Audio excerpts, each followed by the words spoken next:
তোমরা ভাবো আমি শুধু পিছন দেখাতেই পছন্দ করি। আরে হ্যাঁ, তোর আছে তুই দেখাবি, আর ভালো লাগলে তুই মারাবি। দেখো ভাই, তোমরা অনেকেই সৌনকের দুধু নিয়ে কমেন্ট করেছো। এ কে রে তুই হারামজাদা, সোনার দুধ নিয়ে তুই কথা বলেছিস? তোমার দুধে ভেজাল আছে। এ বাবা, এরকম নারকেলের ডাবের মতন হলে তো আমিও কমেন্ট করতাম। একটা মামনি বলছে আমি নাকি ঢেপসি হয়ে গেছি। ও আচ্ছা, তা সেটা তুমি হয়েছো না তোমার পাছাটা? বাই দা বে, কথাটা তুমি বলতাইছো না তোমার পাছাই বলতাইছে? এই একই। ঢেপসি কাকে বলে তোমরা জানো? তাহলে তুমি কেন ঢেপসি হয়ে যাচ্ছ?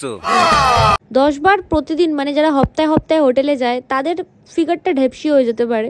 বাই দা বে, লোকে হোটেলে যাচ্ছে, তুমি জিমে যাচ্ছ, চিপাচিপি জায়গা হলেই হলো। আবিরটাকেই সিঁদুরের মতো করে সৌনক এমন পরিয়ে দিয়েছিল। আবির যদি সিঁদুর হইতো তাহলে তোদের মতন ছাপরিদের থাপড়িয়ে স্বর্গে চলে যেত। প্রত্যেকটা মেয়েকে কিন্তু সিঁদুর পরলে বেশ ভালো লাগে। কোন ভদ্রলোক বলেছে আমাকে একটু বলবি? কত স্বাদ করে ভাবলাম এই নাইটিটা পরে সৌনককে সারপ্রাইজ দেব।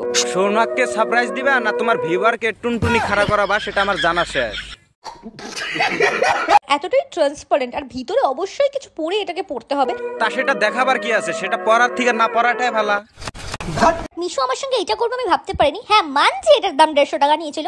দেখ, মিশো বুঝে গেছে 150 টাকার বেশি তোকে দেওয়া যাবে না। 150 रुपया देगा। 150 টাকার জিনিস তো 150 টাকার মতোই হবে না? আরে হ্যাঁ, সেটাই বলছি, 150 টাকা তোর জন্য অনেক। তোমরা ভাবো আমি শুধু পিছন দেখাতেই পছন্দ করি। আরে হ্যাঁ, তোর আছে তুই দেখাবি, আর ভালো লাগলে খুলে মারাবি।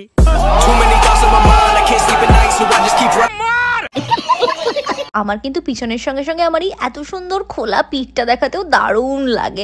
আরে হ্যাঁ, সবই কপাল, তোর ভিউয়াররা তো দেখার জন্য পাগল হয়ে আছে। আর হ্যাঁ, যারা যারা আমার এই চ্যানেলে নতুন আছো তারা চ্যানেলটা অবশ্যই সাবস্ক্রাইব করে যাবে। দেখা হচ্ছে নেক্সট ভিডিওর মধ্যে।